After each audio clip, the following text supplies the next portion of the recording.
चाचा की 4 बीवियां थी, मगर हर रात जो उसे मलाई वाली खजूरें खिलाती, चाचा उसके कमरे में चला जाता। सुबह में चाची से वजह पूछती तो चाची शर्मा कर कमरे में चली जाती। एक रोज चाचा घर आया तो मैं जल्दी से चाची की चादर में मुंह छुपाया और मलाई वाली खजूरें लेकर कमरे में चली गई। उस रात बहुत तूफानी बारिश थी। मैं और मेरी माँ दोनों एक दुकान में खड़ी सोच रही थी कि अब कहाँ जाएं, क्योंकि हमारा अपना कोई नहीं था। अब्बा के मरने के बाद मामू ने अपने घर में रखा था, लेकिन मामू अब कमाने के गर्ज से बाहर चले गए थे तो मुमानी ने धक्के देकर घर से निकाल दिया और कहा कि हमारे पास हराम का पैसा नहीं है जो तुम दोनों माँ बेटी का खर्चा उठा सकें। मैं बचपन से मामू के घर रही थी। मुमानी के लाख फिटकार के बावजूद मुझे मामू के खानदान से बहुत प्यार था। मामू के सारे बच्चों को मैं अपनी जान से ज्यादा अजीज रखती थी। मेरा कोई बहन भाई नहीं था। मैंने मामू के बच्चों को अपने सगे बहन भाइयों जैसा प्यार किया। मुमानी अम्मी को रोज ताने देती, मुझे रोज डांटती। अम्मा सारे घर का काम करती, फिर भी मुमानी हमसे खुश नहीं थी। हमें बचा कुचा खाना मिलता। जब मैं अम्मा से शिकायत करती तो वो मुझे सब्र करने का कहती, क्योंकि आज के दौर में कोई किसी को रहने की जगह और 2 वक्त की रोटी दे दे वही बड़ी बात है। मामू तो हमसे बहुत प्यार करते थे, हमारा ख्याल रखने की कोशिश करते, लेकिन मुमानी की नाराजगी के डर से वो हमसे दूर दूर रहते। बिलाखिर मामू ने सोच समझ कर बाहर जाने का फैसला किया। मामू चाहते थे कि अपने बच्चों के साथ साथ मेरा मुस्तकबिल भी अच्छा हो जाए, पर मामू के जाने के 3 दिन के बाद ही मुमानी ने धक्के देकर हमें घर से निकाल दिया। ये तक न सोचा कि मौसम किस कदर खतरनाक था और कितनी तूफानी बारिश हो रही थी। रात के इस पहर मैं और मेरी माँ दोनों ठंड से कांपते एक अजनबी की दुकान में खड़े थे। ये दरअसल पान वाला खोखा था जो रात गए तक खुला रहता था। दुकानदार एक बूढ़ा आदमी था। बारिश पिछले 3 घंटों से मुसलसल हो रही थी। दुकान में अजीबोगरीब ग्राहक आ रहे थे। ये बस स्टॉप था। दूसरे शहर जाने वाली गाड़ी यहीं से मिलनी थी, लेकिन बारिश की वजह से वो बस भी नहीं आई थी। यहाँ अजीबोगरीब लोग आ रहे थे जो ऐसी निगाहों से हमें देख रहे थे कि जमीन में गड़ जाने को दिल कर रहा था। मेरा वजूद थर थर कांप रहा था, जबकि अम्मी के सांस भी खुश्क हो चुके थे, क्योंकि उन्हें मेरी ज्यादा फिक्र थी। एक जवान बेटी के साथ रात के इस पहर घर से बाहर बिना किसी सहारे के रहना मरने के मुतरादिफ है। अम्मा ने मुझे अपने पीछे ऐसे छुपा रखा था जैसे मुर्गी बच्चों को अपने परों में छुपा लेती है। अम्मा जमाने के सर्द गर्म से वाकिफ थी, इसीलिए मुमानी के लाख चाहने के बावजूद भी वो मामू का घर छोड़कर कहीं और नहीं गई। पर आज किस्मत के हाथों मजबूर हम एक बस स्टॉप पर रुल रहे थे। दुकानदार बड़े गौर से हमें देख रहा था। वहां आने जाने वाले मर्दों की नजरें भी समझ गया था। अम्मा की जबान पर एक ही विर्द जारी था कि या अल्लाह हमारी हिफाजत कर और हमें खैरियत से अपनी मंजिल तक पहुंचा दे। दरअसल मेरा एक चचा था जिसे मैंने कभी नहीं देखा था। सुनने में आया था कि उसने 4 शादियां कर रखी थी और वो दूसरे शहर में रहता था। मैं कभी कभी हैरान होती कि 4 बीवियों को वो कैसे संभाल रहा है। ये भी सुनने में आया था कि उसने 4 बीवियों को बड़ा खुश रखा हुआ था। अब चचा पे अल्लाह के सिवा हमारे आखिरी ही सहारा था। हम चचा के पास ही जाना चाहते थे, पर तूफानी मौसम ने हमें हमारी मंजिल पर पहुंचने से रोक दिया था। रात के 12 बज गए थे। बस स्टॉप पर जितने भी मुसाफिर थे वो वापस जा चुके थे। दुकानदार के जाने का वक्त भी हो गया था। अब तो मेरा दिल भी तेजी से धड़कने लगा था कि दुकानदार की दुकान बंद करने के बाद आखिर हम कहाँ जाएंगे। इससे पहले कि मैं कुछ और सोचती, अचानक वो बूढ़ा दुकानदार हमारे पास आया और अम्मा से कहने लगा कि बेटी, आज बस नहीं आने वाली, तुम लोग वापस चले जाओ। इतनी रात गए तक बाहर रहना ठीक नहीं है। उसकी बात सुनकर अम्मा रो पड़ी और कहने लगी, हमारा कोई ठिकाना नहीं है, हम कहाँ जाएं। ये बात सुनकर बूढ़ा समझ गया कि हम अब तक वहां क्यों खड़ी थी। चुनांचे उसने कहा कि ऐसा करो, मेरे साथ मेरे घर चलो, सुबह होते ही जहां तुम लोग जाना चाहो चले जाना। अम्मा ये सुनकर घबरा गई और फौरन इनकार कर दिया। एक अजनबी के घर में भला वो कैसे जा सकती थी। बूढ़े दुकानदार ने कहा कि घबराने की जरूरत नहीं है, तुम मेरी बेटियों जैसी हो। मेरा बस एक पोता है और घर में कोई नहीं है, और मेरा पोता पुलिस में है। तुम लोग वहां महफूज रहोगे। बूढ़े दुकानदार की बात सुनकर अम्मा कश्मकश का शिकार हो गई, जबकि मेरा दिल चाह रहा था कि मैं जल्दी से घर चली जाऊं और मुझे एक आरामदेह बिस्तर मिल जाए, क्योंकि 5 घंटों से यहाँ ठंड में बैठे रहने से मेरा जिस्म अकड़ चुका था और मेरी हड्डियां बुरी तरह से दर्द कर रही थी। मैंने अम्मा से कहा कि हमें चलना चाहिए। بالآخر اماں نے کچھ سوچتے ہوئے حامی بھر لی اور ہم دونوں ماں بیٹی اس بوڑھے کے پیچھے پیچھے چلنے لگی۔ ہم خوش تھی کہ ہمیں رات گزارنے کے لیے رہائش مل گئی تھی، پر میں نہیں جانتی تھی کہ یہ رات مجھ سے میرا سب کچھ چرا کر لے جانے والی تھی۔ یہ رات میری زندگی سے سکون غائب کرنے والی تھی اور اب میری زندگی ہمیشہ کے لیے بدلنے والی تھی۔ بارش تھوڑی آہستہ ہو گئی تھی۔ میں اور اماں چھتری کے نیچے چل رہے تھے جبکہ بوڑھا دکاندار نے شاپر سے خود کو ڈھانپ رکھا تھا۔ 10 منٹ چلنے کے بعد بالآخر ہم ایک گھر کے سامنے پہنچ گئے۔ گھر دیکھ کر تو میں حیران رہ گئی۔ 2 منزلہ بنا یہ گھر بہت خوبصورت تھا۔ اماں اور میں ڈرتے ڈرتے اندر چلے گئے۔ بوڑھے دکاندار نے اندر جا کر ہیٹر جلایا اور اس نے ایک کمرے کی طرف اشارہ کیا کہ یہ میری بہو کا کمرہ تھا، اس میں آپ کو گرم کپڑے مل جائیں گے۔ اماں نے کمرے میں داخل ہوتے ہی فوراً کنڈی لگا دی اور میں جلدی سے الماری کھولی تاکہ اپنے بھیگے ٹھنڈے کپڑے اتار سکوں۔ کمرے میں آرام دہ بستر لگا ہوا تھا۔ میں نے جلدی سے کپڑے تبدیل کیے۔ مجھے یہ سب کسی خواب جیسا لگ رہا تھا، جبکہ اماں کے چہرے پر زردی چھائی تھی۔ وہ کسی بت کی مانند گیلے کپڑوں میں بیٹھی تھی۔ میں نے اماں کو ہاتھ لگایا تو مجھے کرنٹ لگا۔ اماں کو تو تیز بخار تھا۔ میں نے اماں کے کپڑے بدلوائے اور انہیں بستر میں لٹا کر خود کمرے سے باہر نکلی تاکہ اماں کے لیے دوا کا انتظام کر سکوں۔ باہر لاؤنج میں وہ بوڑھا آدمی جیسے میرا ہی انتظار کر رہا تھا۔ مجھے دیکھتے ہی بولا کہ کھانے کا انتظام کروں۔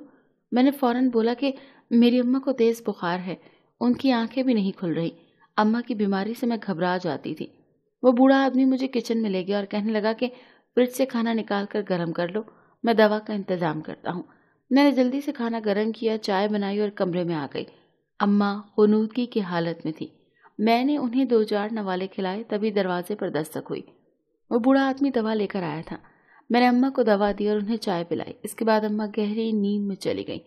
ان کا جسم تپا ہوا تھا، میری تو بھوک ہی اڑ چکی تھی۔ میں 1 گھنٹہ اماں کے پاس بیٹھی رہی۔ جب مجھے لگا کہ ان کا بخار کم ہو رہا ہے اور وہ خراٹے لینے لگی ہیں، تب میں برتن اٹھا کر باہر آ گئی۔ میں نے کچن کی کھڑکی سے ایک لڑکے کو دیکھا۔ پہلے تو میں ڈر گئی کہ چور نہ ہو، پر وہ پولیس کی وردی پہنے ہوئے تھا اور بارش میں کھڑا اپنی گاڑی پر جھکا ہوا تھا۔ میں نے کبھی کسی کو ایسی نظروں سے نہیں دیکھا۔ میرا دل ایک الگ لے پر دھڑکنے لگا۔ میں اس کو دیکھتی رہی جب تک وہ اندر نہیں آ گیا۔ میں جلدی سے برتن سمیٹنے لگی۔ وہ برتنوں کی آواز سن کر کچن پر مجھے دیکھ کر ٹھٹک گیا۔ تم کون؟ اس سے مجھے غصے سے پوچھا۔ میں ڈر کے مارے کچھ بول ہی نہ پائی۔ تبھی بزرگ کی آواز ابھری اور وہ چلا گیا۔ کچھ دیر بعد مجھے اس لڑکے کے غصے سے بھری آواز سنائی دینے لگی۔ وہ بوڑھے سے کہہ رہا تھا کہ دادا، آپ کو منع کیا تھا میں نے کہ اجنبیوں کو ایسے گھر میں مت لایا کریں۔ یہ سن کر میرے اندر کچھ چھن سے ٹوٹ گیا۔ کچھ پلوں کے لیے مجھے لگا جیسے یہ میرا اپنا گھر ہو، پر خواب اب ٹوٹ چکا تھا۔ بزرگ کی دبی دبی آوازیں آ رہی تھی۔ یقیناً وہ اپنے پوتے کو ہماری مجبوری کی کہانی سنا رہا ہوگا۔ میں خاموشی سے کمرے میں آ گئی اور بستر میں لیٹ گئی۔ اماں کا بخار اب کافی حد تک کم ہو چکا تھا اور وہ خراٹے بھر رہی تھی۔ نیند میری آنکھوں سے کوسوں دور تھی۔ مجھے پہلی بار اپنی محرومی کا احساس ہوا تھا اور یہ اس لیے تھا کہ آج پہلی بار میرا دل کسی کے لیے دھڑکا تھا۔ جانے میں کتنی دیر لیٹی کروٹیں بدلتی رہی۔ اس شخص کا بھیگا سراپا میرے سامنے آ رہا تھا۔ جانے کب میری آنکھ لگ گئی۔ صبح اماں کی آواز سے میری آنکھ کھلی پر اٹھنے کی ہمت نہیں تھی۔ آنکھوں میں جلن تھی، پپوٹے بھاری ہو رہے تھے۔ یہ روتے رہنے کی وجہ سے ایسا ہوا تھا۔ ایسا لگ رہا تھا جیسے میرے جسم میں جان ہی نہ ہو۔ بالآخر مجھے اٹھنا پڑا۔ کچھ دیر میں اور اماں اس بزرگ دکاندار اور اس کے پوتے کے سامنے بیٹھی تھی۔ اماں نے سب کچھ بتا دیا تھا۔ 2-3 بار میری نظر اس شخص کی جانب اٹھی پر اس کے چہرے پر پھیلی بیزاری دیکھ کر میں واپس پلٹ گئی۔ اب میرا دل کر رہا تھا کہ میں یہاں سے بھاگ جاؤں۔ مجھے اپنا آپ حقیر لگنے لگا تھا۔ پر جب اماں نے چچا اور اس کی 4 بیویوں کو بتایا تو اچانک وہ لڑکا سیدھا ہو کر بیٹھ گیا اور حیرانی سے چچا کا پوچھنے لگا۔ مجھے اس کے چچا میں دلچسپی پر حیرانی ہوئی۔ جو اماں کو پتا تھا اماں نے بتا دیا۔ کچھ دیر بعد وہ بولا کہ میں آپ لوگوں کو شام میں چھوڑاؤں گا، آپ لوگ تب تک یہاں رہ سکتے ہیں۔ یہ سن کر میں حیران رہ گئی اور ایسی ہی حیرانی بوڑھے کے چہرے پر بھی تھی۔ میرا دل بلیوں اچھلنے لگا۔ میں یہاں سے کبھی جانا ہی نہیں چاہتی تھی، پر شام بھی ہو گئی اور وعدے کے مطابق وہ شخص مجھے اور اماں کو اپنی گاڑی میں بٹھا کر چچا کے شہر کی جانب چل پڑا۔ میرا دل کر رہا تھا یہ سفر کبھی ختم ہی نہ ہو۔ 3 گھنٹے بعد ہم چچا کے گھر کے سامنے تھے اور ان 3 گھنٹوں میں اعتراف کر چکی تھی کہ مجھے اس شخص سے شدید محبت ہو چکی تھی۔ گاڑی سے اترتے وقت اس نے مجھے روکا اور اپنا نمبر دیا کہ کبھی ضرورت ہو تو فون کر لینا۔ میرا ہاتھ وہ نمبر لیتے وقت کانپ رہا تھا۔ मेरे पास तो फ़ोन भी नहीं था, पर उस शख्स की आंखें कह रही थी कि मैं हर हाल में उससे राब्ता करने वाली थी। वो वापस चला गया, एक ख्वाब जैसे ख़त्म हो गया, और मैं और अम्मा चचा के घर आ गए। चचा घर में ही मौजूद थे। उन्होंने अम्मा को पहचान लिया और मुझे गले लगाकर रो पड़े। अचानक उनकी बीवियां कमरों से बाहर निकल आईं। चचा के घर खुला और बड़ा था। मैं ये देखकर हैरान रह गई कि वाकई उनकी 4 बीवियां थीं और चारों बहुत ही खूबसूरत थीं। वो चारों हमसे अच्छे से मिली और वो आपस में ऐसे रह रही थी जैसे पक्की सहेलियां हों। मुझे बड़ी हैरानी हुई। चचा के घर में 5 कमरे थे, 4 उनकी बीवियों के और 5वें कमरे में उसने हमें भेज दिया। मैं ज़रूर उनकी बीवियों पर गौर करती, पर इस वक्त मेरा ज़हन उस शख्स में अटका हुआ था जिसकी मोहब्बत में मैं गिरफ्तार हो चुकी थी, और अब नंबर हाथ में था। मैं सोच रही थी कि कैसे इससे राब्ता करूं, कैसे इससे बात करूं। जब इंसान को मोहब्बत होती है तो उसे कुछ समझ नहीं आता। वो बस अपने महबूब को अपने सामने देखना चाहता है, उससे बात करना चाहता है, और मेरा भी यही हाल था। सोच सोच कर मैं पागल हो गई थी, और अब मेरा जिस्म बुखार में तपने लगा था। जब तकलीफ दिल में हो तो इंसानी जिस्म भी बीमार पड़ जाता है, और मेरे साथ ऐसा ही हुआ था। 3 दिन में बुखार में बेहोश पड़ी रही, और जब ठीक हुई तो मैं चचा की चौथी बीवी के पास गई। वो दिखने में लड़की सी थी, मुझसे चंद साल ही बड़ी होगी। मैंने उनसे फ़ोन कर पूछा कि अपनी सहेली को बताना है कि मैं खैरियत से पहुंच गई हूँ। चची ने मुझे फ़ोन दे दिया और मैंने कांपते हाथों से नंबर मिलाया। पहले ही बेल पर फ़ोन उठा लिया गया। मैंने डरते डरते अपना बताया, और ये भी कि ये चची का नंबर है, मैं खुद कॉल करूँगी। वो मुझसे ऐसे बात करने लगा जैसे हमारी पुरानी शनासाई हो। मुझे हैरानी तो हो रही थी, पर दिमाग पर दिल ने गलबा पा लिया, और फिर वक्त गुजरने लगा। मैं 2-3 दिन के बाद चची के नंबर से उसे फ़ोन कर लेती। उसकी आवाज़ से मुझे सुकून मिल जाया करता था। और फिर मैंने गौर किया कि चचा की चारों बीवियां रोज़ चचा के लिए मलाई वाली खजूरें तैयार करती हैं, और रात को चचा जिस चच्ची की खजूर खाते उसी चच्ची के पास उनके कमरे में चले जाते। बाकी बीवियां ये देखकर खुश हो जाती। मुझे ये सब देखकर हैरानी होती। चचा सारा दिन बाहर रहते थे और मैंने कभी उनकी बीवियों को लड़ते नहीं देखा था। वो चारों बड़े प्यार से रहती थी, इकट्ठे बाहर जाती थी। उस वक्त तक मेरी उस शख्स से बहुत ज्यादा बातचीत शुरू हो चुकी थी। मैंने उसे चचा और उसकी बीवियों के बारे में भी बता दिया। उसने मुझे कहा कि मेरा एक काम करोगी। मैंने फौरन हामी भर ली। भला मैं उसे इनकार कैसे कर सकती थी। उसने मुझे जो कहा उसे सुनकर मेरे तो होश उड़ गए। उसने कहा कि आज रात तुम अपनी चारों चच्चियों को नींद की दवा देकर सुला दो और फिर खुद चचा को खजूर खिलाकर कमरे में ले जाओ। फिर जो हो मुझे बताना। मुझे सुनकर बहुत अजीब लगा, पर पहली बार उस शख्स ने मुझसे कुछ मांगा था। मैं इनकार कैसे कर सकती थी। चुनाचा मैंने ऐसा ही किया। दुपट्टे से अपना मुंह छुपा लिया। चचा ने खजूर खाई और फिर मेरे पीछे पीछे चलकर छोटी चच्ची के कमरे में आ गए। मेरा दिल ऐसे धड़क रहा था जैसे पसलियां तोड़कर बाहर आ जाएगा, पर इससे पहले कि मैं कुछ बोलती चचा ने मेरी गर्दन दबोच ली और बोला कि बहुत हो गया तुम लोगों का खेल, आज मैं तुम सबको जान से मार दूंगा। तुम चारों बहनों ने मेरी जिंदगी अजाब बना दी है। मैं खुद को छुड़ाने लगी, और जब मेरे सर से दुपट्टा उतरा तो चचा को जैसे करंट लगा। मुझे चचा पर किसी पागल का गुमान हुआ। चचा पीछे हट गया और पूछने लगा कि यहाँ क्या कर रही हो तुम।